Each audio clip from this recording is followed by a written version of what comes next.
Hi, Gabe. Thank you again for scheduling time for coaching. Hi, I'm excited to work on my new goal. Awesome. Do you remember the practice you were going to focus on for this visit? Yes, I think it was acknowledging the cues of the parents, like reading the parents' cues. Yes. Responding to parents' cues and labeling their cues is an important part of it. Are there any other key points you remember with the goal? It involves empathy. Yes, that also involves responding to the parents with empathy. Yeah, I remember it now. How have you been using your goal since we last met? I think I use it sometimes, mostly when I feel parents are trying to express how they feel about something. Sounds like you're identifying the goal in your practice. Just as we planned, we're going to start off by watching a quick family engagement video. Let's see if you can identify when you see your goal responding to the parent's cues being used. I don't know if I need to watch a video. I already know what it looks like. It seems like it would take up a lot of time to watch it. I understand. We could actually use the video to confirm and strengthen your skills of identifying the practice. The video is 52 seconds and will likely increase your capacity of identifying the practice being used in different ways and situations. Also, if you want support in identifying your goal in tricky scenarios, I'm here as a scaffold to help you feel successful. What do you say? Okay, we can watch a video. I didn't want to strengthen my skill set. Let's try it out.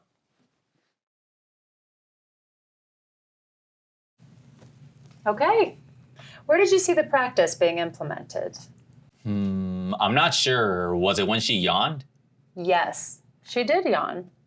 How did the staff respond to the yawn? She said something about it, right? Yes, she did. She responded by asking how the parent was feeling. It was before the parent said the baby was crying last night, and the staff followed up by saying, I did notice you've been yawning a lot this morning, and being up at night because the baby's crying can be really tiring. How do you think the staff member labels the cue? She pointed out that the parent was yawning during arrival time, and then she empathized for her when telling her that being up all night can be tiring. Yes. All in all, she labeled the yawning and responded with empathy for the parent being tired. Okay, I'll be set to observe at arrival time. Last week you said you preferred to be observed without prompts in the conversation for any opportunities to use the goal. Yeah, I think I can do it on my own this time. Can we debrief immediately after? Absolutely. That's what we planned before. Also, we discussed last time that you didn't want any support or prompts during today's observation. I'll be taking notes. So, with your goal in mind, tell me a couple of things that were a success. I will admit, it was still difficult to identify when to use the goal. I always feel like I'm waiting for the right moment. Well, that's perfectly fine. You determine your process and pace. What successes can you recall with labeling the parent's cues? Think about when she shared her progress. Okay, I did notice and state that she seemed surprised to share that she accomplished her goal. You did label her cue of being surprised. I'm curious to know, how did you conclude that she might have been surprised? I noticed how her eyes widened and her eyebrows raised. She even moved her head back and shook it in amazement when she mentioned that she enrolled in a fitness program and had consistent attendance. You've really focused on the cues of this parent. Were there any other times you felt successful with using your goal? As we wrap up, tell me, which of the practices do you feel is your strength?